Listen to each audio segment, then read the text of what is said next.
কান্নাকাটি করস? কার কারণে এত কষ্ট পাস? কার কারণে রাত জাগস? কার কারণে ফেসবুক এত স্ট্যাটাস দেস? যে বুঝে না তার জন্য? হায় রে ভাইয়া, তুই বুঝলি না। আরে ভালোবাসলে তো মায়ের বাসে, অন্যরা তো সুযোগ খুঁজে, তাই না? তুই যে মেয়ের কারণে হাত কাটছস, রাত জাগছস, ফেসবুকে এত স্ট্যাটাস দিছস, এত কষ্টের পোস্ট করছস, সে কি তোর লাইফে ফিরে আসছেন না? সো আমি একটা কথাই বলবো যে নিজের এমন ভাবে তৈরি করো যাতে ওই মেয়েটার হাজবেন্ডের সাথে যাওয়ার সময় বলে, ইস দেখো না ওইটার না আমার বয়ফ্রেন্ড ছিল।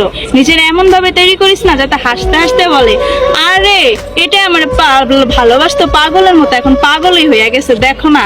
সো নিজের এমন ভাবে তৈরি কর।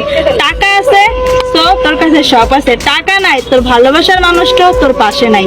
এই যে আব্বু আম্মু বলো, তারও আছে না, টাকা দিলে তোর প্লেটে ভাত দিব, টাকা দিব না তোর প্লেটে ভাত দিব না। কথাটা খারাপ লাগলো আছে না, কথাটা বাস্তব, ঠিক আছে?